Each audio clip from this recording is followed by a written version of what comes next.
제 목소리가 조금 감기 목소리라 괜찮으셔도 양해해 주시고, 좋은 귀한 것은 말씀을 듣는 시간이기 때문에 말씀에 집중하셔서 큰 은혜 받는 이 시간 될 수 있길 바라겠습니다. 우리 한번 따라볼까요? 하나님만 바랍시다. 하나님만 바라라고 하는 말씀의 제목으로 은혜를 나누고자 합니다. 남자분들 축구 경기 참 좋아하죠. 우리가 사실 아시안컵에서 4강에 나가서 떨어지긴 했지만 참 열심히 했습니다만 참 아쉬워요. 근데 우리 축구 경기를 보시면 뭐 여자분들은 알지 모르겠지만 그래도 알 수 있을 것 같아요. 경기를 하다 보면 이제 반칙이 나오고 또 그러다 보면 반칙이 좀 뭐 과한 것은 옐로 카드를 줘요. 그런데 옐로 카드를 줬는데 또다시 반칙을 했는데 과한 어떤 반칙을 해서 볼 때 옐로 카드를 받아요. 한 선수가 옐로 카드 2개 받으면 나중에 우리 주심이 어떤 카드를 보냈습니까? 그때는 레드 카드죠. 빨간 카드를 내놓게 됩니다. 레드 카드를 꺼내게 되면 그 선수는 그 축구 경기장에서 있을 수가 없어요. 나가야 합니다. 뭐 선수인데 거기서 볼 수도 없어요. 그냥 경기장을 퇴장시켜요. 이런 걸 보면은 때론 판정이 이해가 되지 않아도 그것은 심판의 고유 권한이기 때문에 순종해야 함을 말씀하는 것입니다. 자, 우리가 성경을 읽다 보면요, 하나님께서도 레드 카드를 꺼내시는 것을 봐요. 레드 카드. 가령 예를 든다면 사무엘하 6장의 말씀을 보면요, 우사라는 사람이 나오는데 이 넘어지려고 하는 이 법궤를 손으로 붙잡다가 어떻게 됩니까? 현장에서 즉사해요. 우리가 생각할 때는 아니 그 법궤 넘어지려고 하는데 그 잡아준 게 무슨 그렇게 큰 죄일까? 이런 생각이 드는 거예요. 사도행전 5장에 보게 되면 초대교회입니다. 바나니아 사피라 부부가 땅을 팔아서 이제 하나님께 드리기로 했는데 그중 일부를 감춰두고 드리지 않고, 그래서 그 일부를 속이고 사도들에게 헌금을 드리자 그 자리에서 즉사하는 것을 봐요. 이해가 되질 않아요. 어떨 때는. 그럴 수도 있을 것 아닐까 이렇게 생각이 되는 것이죠. 오늘 새벽에도 우리가 보았던 말씀이 있지만 레위기 10장에도 보게 되면요, 아론의 두 아들들이 있어요. 제사장입니다. 나답과 아비후가 제사장직을 수행하다가 여호와께서 명령하지 아니한 다른 불로 제사다가 어떻게 됩니까? 불이 나와서 그 사람들을 삼켜버렸다. 제사장직을 처음 수행하는 그들을 삼켜버렸어요. 한마디로 여러분 그 자리에서 즉사한 것이죠. 이처럼 성경 안에는 종종 위헌 표지판이 이렇게 있다는 사실을 말씀하는 거예요. 하나님은 좋으신 하나님 맞습니다. 그리고 한량없이 자비를 베푸시는 하나님 맞죠. 그러나 간혹 말씀을 보시게 되면 레드 카드를 드실 때가 있다는 것을 말씀합니다. 자, 오늘 본문 말씀 우리 1절 말씀 한번 다시 한번 볼까요? 읽어보겠습니다. 시작.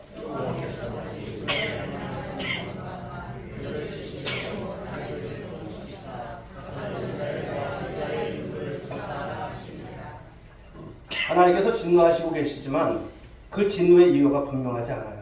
하지만 하나님은 공의로우신 분이시기에 분노하실 때는 분노의 이유가 있을까요? 없을까요? 있으신 거예요. 그런데 1절 해석을 보면은 좀 난해해 보입니다.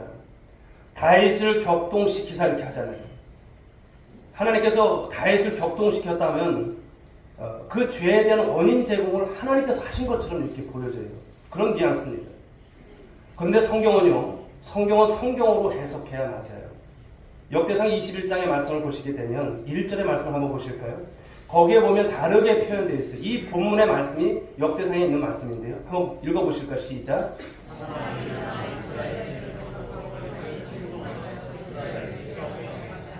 사단이 다윗으로 하여금 이스라엘을 계수하도록 했다는 거예요. 충동했다는 거예요. 그러니까 오늘 사무엘하 24장 1절 말씀과 역대상 이 말씀을 우리가 같이 이렇게 연결해 보면 다윗의 마음을 움직인 게 누굽니까? 사단이에요. 사단이 움직인 거예요. 다윗은 이 사단의 충동에 넘어갔다 이렇게 말씀을 하는 거예요. 하나님이 사단의 역사를 묵인하셨다는 의미가 또한 포함되는 것이죠. 정리해 보면 사단의 역사에 의한 이 다윗의 범죄로 하나님께서 이스라엘을 오늘 심판하셨다, 그런 내용입니다. 여러분, 다윗이 지금 어떤 것을 한 것입니까? 인구조사를 한 거예요. 인구조사.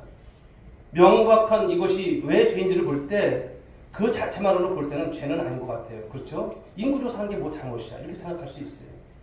민수기의 말씀을 우리가 봤듯이 거기서도 여러분 인구조사가 나오지 않습니까? 민수기 1장의 말씀을 보면 인구조사가 쭉 나와요. 그것은 여러분 나라를 이제 효율적으로 그 백성들을 이끌어갈 이제 적과 꿀이 흐르는 그 가나안 땅을 갈 때 군대의 수가 얼마냐 이것을 계수하고 해보는 거예요. 그런데 오늘 다윗의 인구조사는 잘못되었다고 말하는 거예요. 그 이유에 대해서 성경은 직접적으로 언급하는 하지 않습니다. 그러나 인구조사에 대해서 하나님이 심판하신 것을 보면 분명히 이것은 잘못되었다는 것을 말씀하는 거예요. 이유 없이 하나님께서 여러분을 심판하시는 하나님이 아니에요. 어머 내가 괜히 심판했는데 내가 잘못했구나. 내가 깜빡 잊었어. 이러시는 하나님 아니세요. 그런데 오늘 심판을 보니까 어떻습니까? 아주 혹독한 거예요. 혹독해요. 전염병으로 인해서 이스라엘 백성들이 얼마나 죽었어요? 7만 명이 죽은 거예요. 단에서부터 부엘세바까지 북에서부터 남쪽까지 그 백성 중에 7만 명이 죽었다는 거예요. 놀라지도 않으세요. 7만 명이 죽었다는 거예요. 7만 명이 죽었다니까요. 어마어마하게 많이 죽은 거예요. 그런데 왜 하나님께서 이처럼 혹독한 심판을 이 이스라엘 백성들에게 내리셨을까라는 점이죠. 다윗의 인구 조사를 엄밀히 말해서 보면 자, 여러분 이것은 어떤 것이냐면 다윗이 하나님께서 정하신 가이드라인, 이 금지 구역 안으로 들어간 사건이라는 것을 말씀하는 거예요. 해서는 안 될 일을 했다는 것을 말씀하는 거예요. 이것은 어떻게 보면 에덴 동산에서 아담과 하와가 하나님께서 금하신 이 선악과 열매 따먹으라고 했어요? 따먹지 말라고 하신 거예요. 이것과 버금가는 사건인 거예요. 그래서 다윗의 인구조사는요, 그냥 단순한 인구 센서스 조사가 아니라 다윗이 생각하고 다윗이 고안해내서 그 군사력을 이제 조사해보겠다고 하는 그 심정에서 나온 그런 것이었어요. 자, 오늘 본문 9절 말씀을 한번 읽어볼까요? 9절 말씀 시작. 요압이 백성의 수를 왕께 보고하니 곧 이스라엘에서 칼을 빼는 담대한 자가 80만 명이요 유다 사람이 50만 명이었다. 예.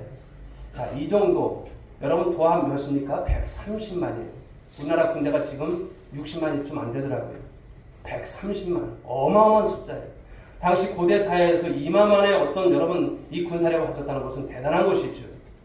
다윗은 지금 무엇입니까? 이것이 9개월 만에 이 인구조사가 나온 것인데 군사력에 대한 조사가 나온 것인데 지금 성공에 도취되어 있는 거예요. 인구조사를 통해서 자신의 성공을 확인하고 싶었었고요.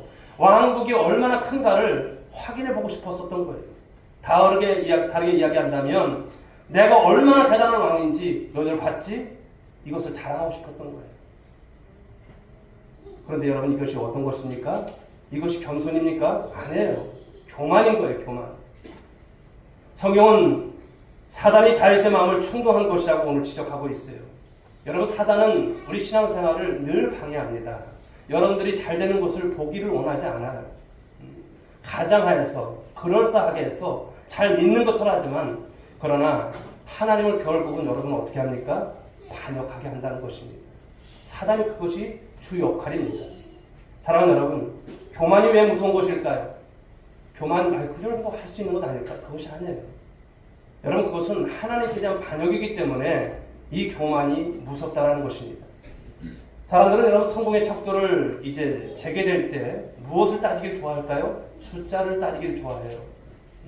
대통령도 여러분 지지율을 따지지 않습니까? 몇 퍼센트, 올라내리는 것을 가지고 대통령에 대해서 막 이야기를 하고 또 정치인들도 마찬가지고 그런 것을 볼 수가 있어요. 경제도 마찬가지더라고요. 연예인이든 스포츠인이든 어딜 가나 실적을 얘기할 때 무엇을 따져요? 숫자를 따지는 거예요. 통계치를 따지는 거예요. 연봉은 얼마야? 따르는 팬은 얼마야? 유튜브 조회수는 얼마야? 뭐 구독자 수는 얼마야? 이런 것을 가지고 따져요. 주가가 얼마나 되는지, 집은 얼마나 되는지. 교회로 이야기하면 그것이죠. 교회로 이야기하면 그 교회 성도 수가 몇 명이야? 1년 예산은 얼마나 드는데? 이런 것으로 수치로 따지는 거예요. 그런데 다윗은 여러분 자기를 드러내고 싶은 이 욕망에 빠져 있고요. 오늘 성공에 도취되어 있다라고 하는 것입니다. 다윗은 모든 공을 본인에게로 돌리고 싶어 했던 거예요. 교만에 여러분 이 죄가 무서운 것은 왜일까요? 그것은 하나님의 존재가 점점 불편해지는 그런 관계가 된다는 것을 말씀하는 거예요. 다윗은 분명 잘못된 길로 지금 빠지고 있습니다. 자, 그런데 인구조사의 명령을 내리자 그의 신부, 군사령관 이 요압이 어떻게 반응을 하는지 보십시오. 3절 말씀, 오늘 본문 3절 말씀 읽어봅니다. 시작. 요압이 왕께 아뢰되 이 백성이 얼마든지 왕의 하나님 여호와께서 100배나 더하게 하사 내 주 왕의 눈으로 보게 하시기를 원하나이다. 그런즉 내 주 왕은 어찌하여 이런 일을 기뻐하시나이까. 요압은 다윗의 속마음을 지금 사실 꿰뚫어보고 조언하는 거예요. 충직한 신하의 모습이죠. 왕이시여, 왕이시여, 왜 쓸데없는 일에 관심을 쏟고 있습니까? 이러는 거예요. 요압은 이 다윗의 행동이 이해가 되지 않는 거예요. 하나님 앞에서 이것은 큰일 날 일이라고 하는 것을 직감한 거예요. 지금까지 이스라엘이 지내온 과거의 모든 시간들, 지금까지 오는 동안 이것은 군사력 덕분이 아니지 않습니까? 이러는 거예요. 우리의 힘이 아니지 않습니까? 이러는 거예요. 조금이라도 깨어있는 사람이라면 이런 행동을 해서는 안 되는 것 아닌가를 지금 직언을 하고 있는 것이죠. 그런데 어떻습니까? 요압의 판단이 옳고 요압의 직언이 옳았지만 다윗이 이것을 받아들여요? 받아들이지 않아요. 그 충고가 소용없음을 볼 수 있습니다. 다윗은 지금 매우 위험한 금지 구역을 거닐고 있는 거예요. 가이드라인을 넘은 거예요. 선을 넘은 것입니다. 사랑하는 여러분, 우리 신앙생활을 할 때도 보면 그런 것입니다. 이런 일이 일어날 때 증상이 나타나요. 그 증상 중에 하나가 무엇이냐면 어느 순간부터 하나님의 은혜라고 하는 단어가 낯설어지기 시작하는 거예요. 하나님의 은혜라고 하는 것이 낯설어져요. 괜히 그것이 어색해져요. 다윗에게 여러분, 하나님은 굉장히 미미한 존재로 지금 점점 하얀 곡선을 긋고 있습니다. 그런 사람들과의 대화 중에도 하나님을 언급하지 않는 모습이 있죠. 그런데 다윗이 여러분들이 알다시피 누굽니까? 인생의 수많은 우여곡절, 그 수많은 여러분 그 죽음의 골짜기를 지나왔던 사람이에요. 한순간도 하나님이 없이 살 수 없었던 사람, 그 사람이 바로 다윗이죠. 다윗의 어린 시절을 여러분 기억할 것입니다. 골리앗과 싸우면서 위친 신앙 고백이 사무엘상 17장 47절인데 한번 보실까요? 읽어보겠습니다. 시작.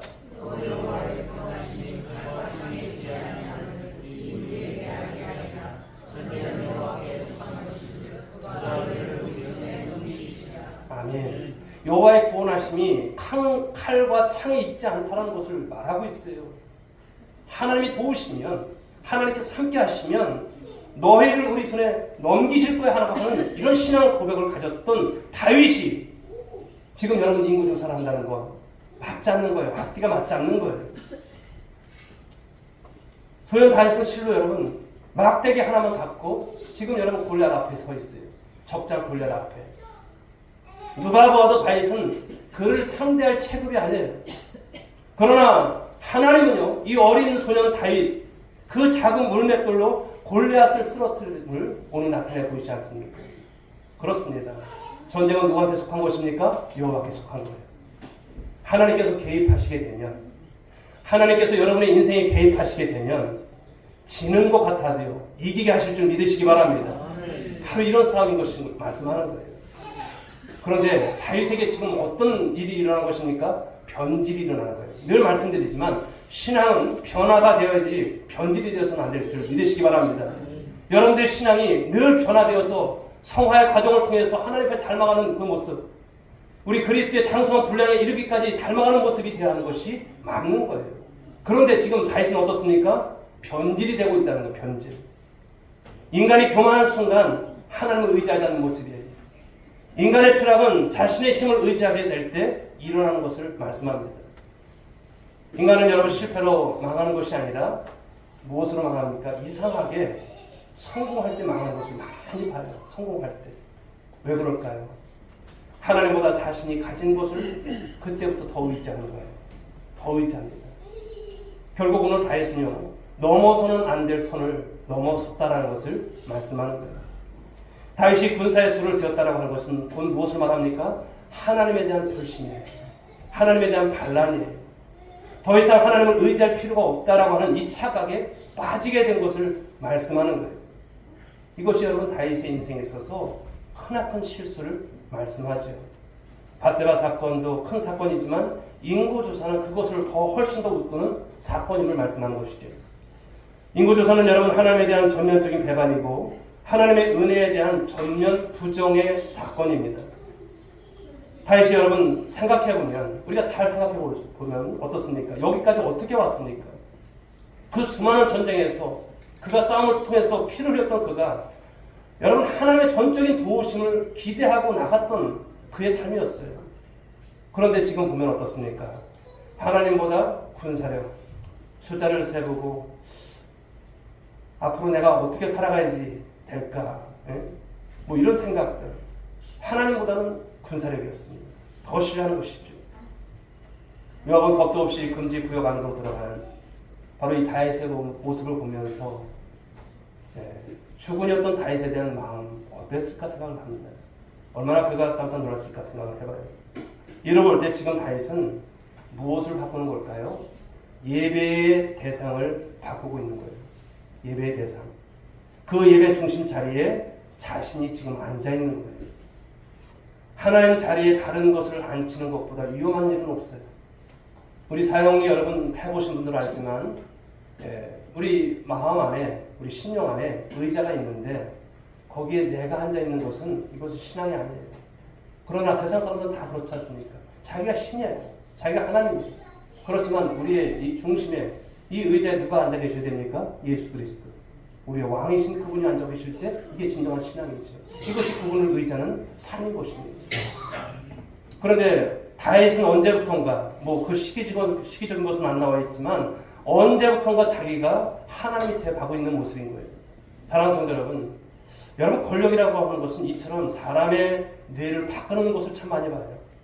권력을 가지는 사람, 그 사람이 변하고 심각한 자기 착각에 빠져버리는 것을 참 많이 볼 수 있다는 것이 있죠. C.S. 루이스는 이런 말을 합니다. 교만한 사람은 밑을 내려다보는데 급급한 나머지 자기 위에 계신 분을 보지 못한다 라고 말을 합니다. 그렇습니다. 밑을 바라보는 순간 위에 계신 하나님을 보지 못하는 모습인 것이죠. 또 이렇게 이야기를 합니다. 형통은 사람을 세상에 붙들어 맨다. 그는 자기가 세상에서 자리를 잡고 있는 줄로 알지만 사실은 세상이 그 사람 안에 자리를 잡고 있다라고 이렇게 말을 하죠. 맞습니다. 다윗은 힘들고 어려울 때 하나님께 전적으로 매달려 삶을 살았던 사람이에요.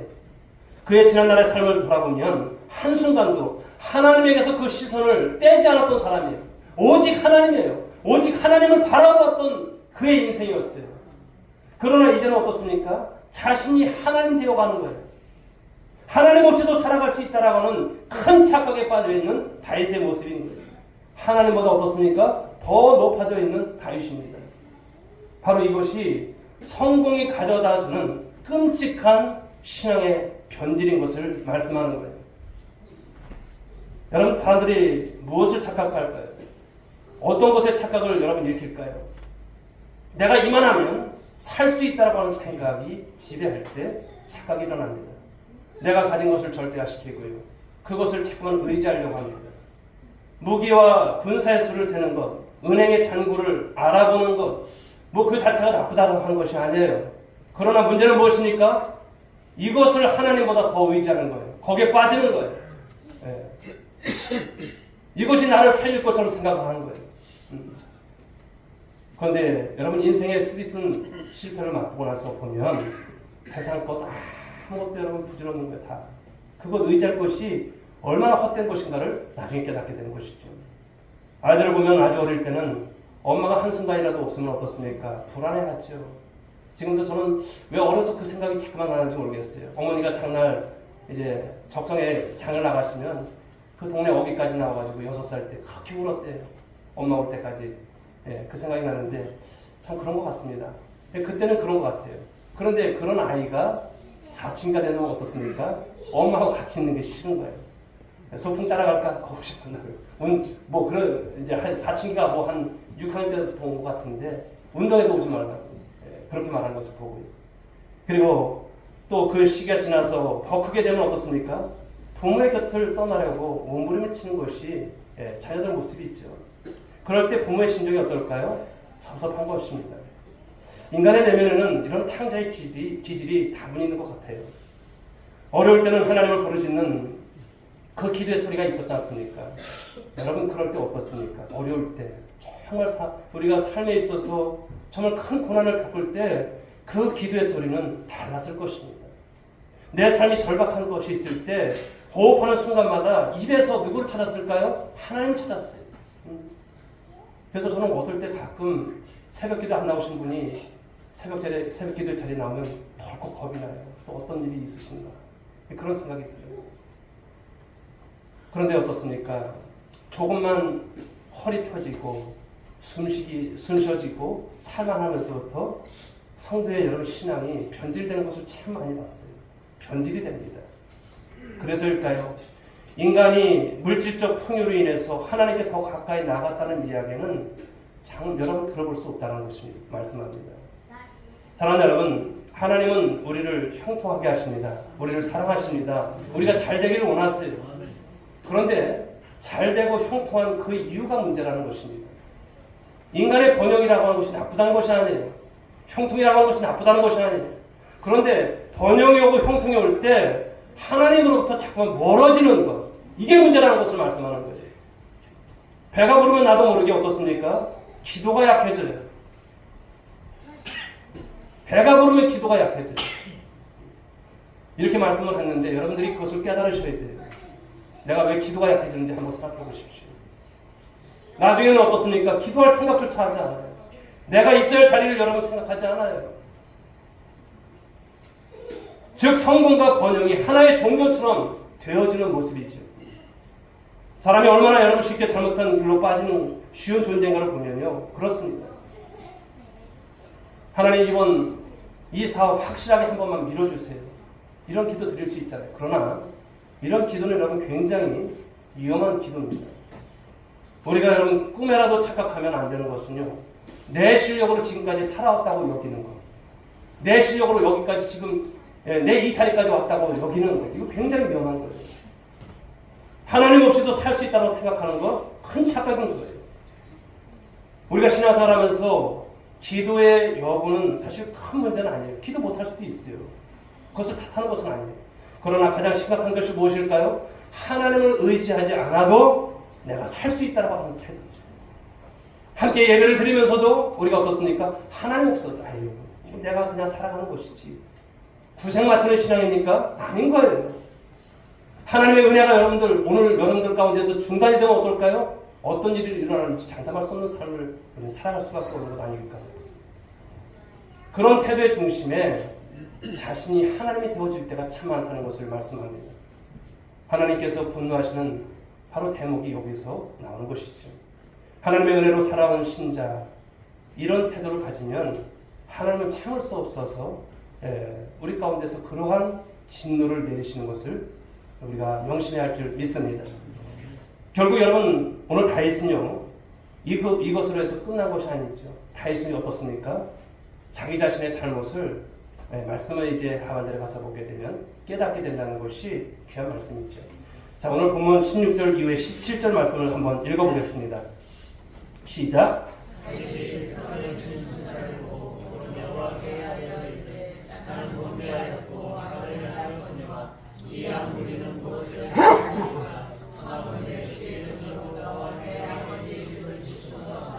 아멘. 예, 다윗은 자신의 범죄를 빨리 지금 고백하고 있어요.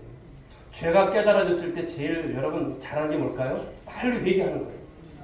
미루지 마세요. 오늘 죄를 졌어요. 해가 지기 전에 오늘 여러분 기도하십시오. 이것이 여러분 다윗의 놀라운 신앙이에요. 다윗의 여러분 놀라운 점입니다. 그런데 보면 자기가 잘못한 것을 솔직하게 고백하고 용서를 구하는 사람들이 많을까요? 많지 않아요. 하나님의 은혜를 아는 사람만이 회개하는 거예요. 주님은 여러분 용서를 구할 때 모르겠다 이러면 네가 죄 짓고 나서 나한테 왜 와서 그러냐 이러지 않았어요. 그냥 용서해 주세요. 사무엘하 마지막 오늘 다윗의 기도로 이제 끝이 냈습니다만 오늘 우리는 다윗의 여러분 이런 점을 배워줘야 하는 거예요. 하나님이 그를 용서하시고 마침내 저주가 멈추게 하신다는 거예요. 하나님의 선지자 갓을 통해서 하나님을 위해서 단을 쌓게 하시죠. 다윗은 순종하고 이 아라우나 이 타작 마당을 돈을 주고 사서 그곳에 무엇을 쌓습니까? 단을 쌓는다는 거예요. 자, 24장 25절 말씀 읽어보겠습니다. 시작. 그곳에서 여호와를 위하여 전을 쌓고 문제와 문제를 드렸더니 이에 여호와께서 그 땅을 위하여 이루시니 이스라엘에게 주는 재앙이 그쳤더라. 하나님께서 단을 쌓자 무섭게 내리던 이 재앙을 끝나는 놀라운 일이 일어납니다. 다윗이 화목 제사를 드릴 때 여호와께서 그 땅을 위한 기도를 어떻게 하셨을까요? 들으셨다는 말씀인 거예요. 들으셨다. 여기서 여러분 단을 쌓는다는 표현이 나오죠. 자, 이것이 어떤 것을 의미하냐면 하나님을 하나님의 자리로 다시 올려드리는 거예요. 믿으십니까? 이게 단을 쌓는 거예요. 하나님의 이름에 합당한 예우를 갖추어 드리는 것. 이것이 단을 쌓는다는 의미입니다. 마귀는 여러분 공생을 시작하시는 우리 예수님, 내게 절을 하면 내가 천하를 다 너한테 줄게 이렇게 질을 합니다. 엄청난 시험을 하는 거예요. 그때 주님의 반응이 무엇입니까? 주 너의 하나님을 경배하고 다만 그를 섬기라. 예수님 당하십니다. 예수님 천하를 다스릴 권력을 가지는 것을 거부하세요. 그리고 무엇을 선택하십니까? 예배를 선택하시는 예수님이세요. 그러므로 우리 신앙생활에서 최고의 싸움은 무엇입니까? 예배의 전쟁인 거예요. 예배의 전쟁. 여러분 기억하십시오. 예배의 자리만큼 치열한 전쟁이 벌어지는 것도 없죠. 마귀는 우리가 아름다운 예배를 드리지 못하도록 늘 방해해요. 다른 생각하게 하고 졸게 만들고 집중하지 못하게 만들고. 이 자리가 어떤 자리인지를 아셔야 돼요. 이 자리가 어떤 자리입니까? 하나님께서 영광 받으시는 예배 자리인 줄 믿으시기 바랍니다. 현상희 목사가 여러분 설교하는 자리가 아니에요. 그렇게 여기신다면 우리는 평가하죠. 설교가 좋아하니 나빠니? 이건 아직도 신앙이 모르는 거예요. 하나님의 말씀을 들으려고 일주일간의 삶을 살면서 6일 동안 여러분 이날만 고대하고 나와서 말씀 듣는 시간이 되셔야 하는 거예요. 집중하는 시간이 되셔야 됩니다. 그런데 예배로 드릴 때 무슨 일이 일어날까요? 하나님을 하나님으로 인정하고 인간이 얼마나 별볼없는 존재인가를 우리가 인정하게 되는 그런 시간이 되는 것입니다. 예배는 하나님을 하나님의 자리로, 인간이 인간의 자리로 돌아가는 시간인 줄 믿으시기 바랍니다. 예배 자리에 설 때마다 끊임없이 시도했던 하나님에 대한 반역, 이 반역을 철저히 회개하는 그런 여러분 시간이 되셔야 하는 것이죠. 오늘 아라운의 타작마당이라고 하는 곳이 나오지 않습니까? 여러분 이곳은 역사적인 장소예요. 바로 아브라함이 이삭을 바쳤던 모리아산을 말합니다. 모리아산에 이삭을 바친 사건은요, 그냥 사건이 아니시죠. 바로 대속적 죽음의 예수 그리스도를 상징하는 그 장소였어요. 골고다에서 예수 그리스도의 죽음으로 말미암아 무슨 일이 일어났습니까? 모든 재앙은 끝이 나고 더 이상 저주는 남아있지 않게 하셨다라고 하는 것을 말씀하는 거예요. 놀라운 사실은 세월이 지나서 이 아라우나 이 타작 마당 자리에 다윗의 아들 솔로몬이 바로 성전을 건축하게 된다는 것이죠. 오늘 다윗의 실패로 인한 이 고통스러운 경험이 지나가고 하나님은 그 실패 위에 축복을 허락해 주신다는 거예요. 전화 위복인 것입니다. 범죄 위의 회복의 사건을 통해서 성전 건축의 장소를 허락하셔 주시는 이 은총이 주어졌다는 말씀합니다. 얼마나 놀라운 하나님의 여러분 섭리요 은총인 것을 우리가 생각할 수 있죠. 사랑하는 여러분, 변화의 중심에, 여러분의 신앙의 변화의 중심에 무엇이 있어야 될까요? 예배가 있어야 합니다. 할렐루야. 하나님은 바로 오늘 다윗의 이 제안을 받으셨다는 것을 말씀하고 있어요. 그러므로 우리 삶 속에 있어서 가장 중요한 일이 뭘까요? 예배인 줄 믿으시기 바랍니다. 하나님을 하나님의 이름으로 마땅하게 높여드리고 그분을 칭송하고 그분을 자랑해내는 것, 그분께 우리가 온전한 아름다운 예배를 드리는 것이 가장 필요한 것입니다. 그러나 예배에 실패하게 되면, 여러분들이 예배에 실패하게 되면 무엇이 들어올까요? 우상이 들어옵니다. 우상이 자리를 잡게 됩니다. 하나님이 아니면 나는 한순간도 살 수 없습니다. 하나님은 하나님이십니다. 하나님은 나의 왕이십니다. 모든 것이 내 힘으로 이루어진 것이 아니라 하나님의 은혜로 하나님께서 하셨습니다. 이런 고백을 드리는 이 진정한 고백이 여러분 가운데 있기를 주의 이름으로 축복합니다. 하나님이 아닌 것을 의지하지 마십시오. 할렐루야. 하나님이 아닌 것을 여러분 따라가지 마십시오. 하나님은 심하게 어른거려 잘 안 보이고 다른 것들이 내 시야를 가리고 있다면 여러분 그것은 극히 위험한 것입니다. 빨리 주님께 그때는 회개하고 돌아서야 합니다. 돌아서는 결단을 하셔야 합니다. 하나님께 예배하는 것이 얼마나 놀라운 은총입니까? 오늘도 이 자리를 통해서 하나님께 예배하는 것이 얼마나 귀한 자리입니까? 하나님의 은혜는 사실 설명할 길이 없죠. 내 실력과 열심만으로 설명 안 되는 것들이 여러분 세상에 참 많습니다. 성공하는 것이 중요한 것이 아니라 은혜를 깨달아가는 것이 훨씬 더 중요한 줄 믿으시기 바랍니다. 겸손은 아무에게나 여러분 생겨나는 것이 아닙니다. 하나님의 은혜를 알고 자기 착각에서 벗어나게 될 때 그 겸손이 이루어지는 것이죠. 사랑하는 성도 여러분, 그러므로 오늘도 서두에 말씀드린 것처럼 하나님께 레드카드를 받으면 안 돼요. 끝장인 것입니다. 교만은 하나님께 대한 반역인 거예요. 하나님만을 의지하고 하나님만을 자랑하시는 우리 오늘의 성도들 될 수 있길 바랍니다. 하나님의 은혜로 주어진 것을 자기의 영광으로 삼는 일이 없기를 바랍니다. 인간이란 원래 여러분 하나님의 영광을 위해서 지음받은 존재라는 것을 우리가 그것을 잊어서는 안 되는 거예요. 선악과 사건이 그것을 말하는 거예요. 하나님의 영광을 떠나는 거예요. 먹지 말라 하시면 먹지 않는 거예요. 하라면 하는 것이고 하지 말라고 하시면 하지 않는 거예요. 여러분 언제나 말씀이 기준이 되시고 예배가 여러분 안에서 정말 주님 앞에서 가장 귀한 시간이 될 줄 믿습니다. 여러분 이젠 우리 모두 어떻습니까? 이제 요단을 건넌 자들 아니겠습니까? 홍해를 건넌 자들 아니겠습니까? 다시 애국을 그리워하는 분들이 있어요? 옛날이 좋았어, 그 땅이 좋았어, 그런 분이 있으실까요? 여러분 그런 일 없어야 될 줄 믿습니다. 하나님 없이는 살 수 없는 존재로 바꿔주신 그 하나님을 날마다 찬양하는 여러분 모두 될 수 있길 바랍니다. 하나님이 대단한 분이시기에 우리가 잘날 필요 없어요. 사랑하는 여러분, 하나님이 나의 힘이신 것을 믿으시기 바랍니다. 나의 삶의 지혜인 것을 믿으시기 바랍니다. 나의 삶의 소망인 것을 믿으시기 바랍니다. 나의 삶의 바로 능력이심을 인정하시는 여러분 모두가 될 수 있길 바랍니다. 그리고 오직 일생을 살아가면서 하나님만 바라시며 하나님만을 의지하시며 삶을 살아가는 우리 오늘의 권속들 모두가 될 수 있기를 주님의 이름으로 축복합니다. 기도하겠습니다. 하나님 아버지 감사합니다. 하나님만 바라라. 이 말씀으로 오늘도 은혜의 말씀을 받았습니다. 사랑하는 권속들에게 오늘 하나님 정말 주의 말씀을 통해서 큰 깨달음을 주시고 또 이 말씀을 통해서 저희들 앞으로 살아갈 때에 하나님 다윗이 비록 하나님 실수를 하고 또 하나님 앞에 정말 죄를 지었지만 돌아서는 결단 속에 다시가 단을 쌓고 회복되었던 것처럼 이 시간 하나님 우리가 가장 인생을 살아가면서 중요하게 여겨야 될 것이 무엇인지를 깨달았습니다. 하나님을 반역하지 않게 하여 주옵소서. 내가 있어야 할 자리, 하나님이 있어야 할 자리, 하나님 그 관계 규명이 확실한 정체성을 갖는 성도들 되게 하여 주옵시고 이 예배의 전쟁에서 하나님 이겨나가는 저들 되게 하여 주옵소서. 우리의 기도가 달라지게 하여 주옵소서. 하나님께서 지금까지 우리를 삶을 살아오면서 도우셨던 은혜를 잊지 않는 우리 모든 권속들이 되어서 하나님께 큰 영광이 되는 우리 모든 권속들 되어질 수 있도록 복내려 주옵소서. 함께 하실 줄 믿사옵고 사랑하신 예수님의 이름으로 기도 올리옵나이다. 아멘. 우리 자리에서 다 함께 읽어주시기 바랍니다.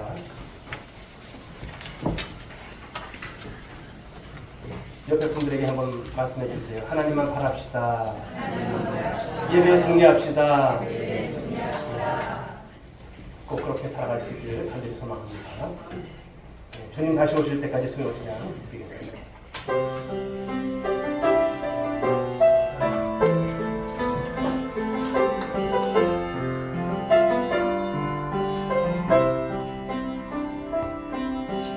주님 다시 오실 때까지 나를 길을 가리라.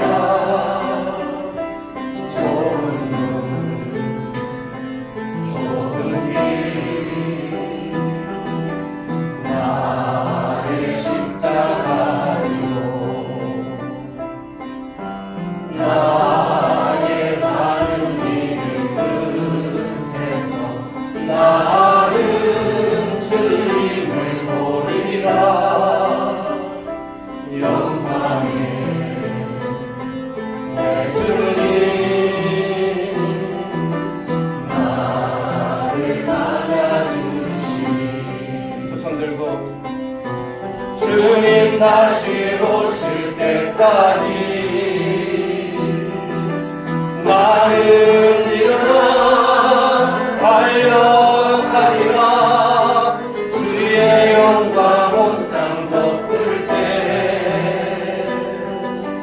나는 일어나 노래하리.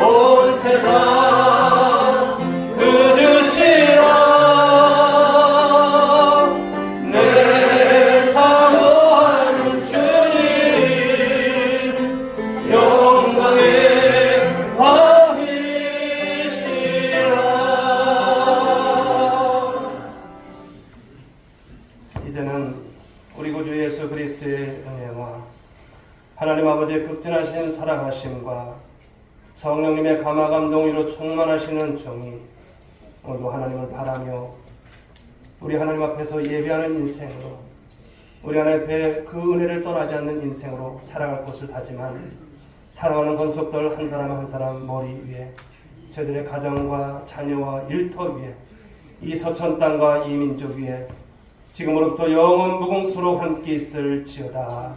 아멘. 하나님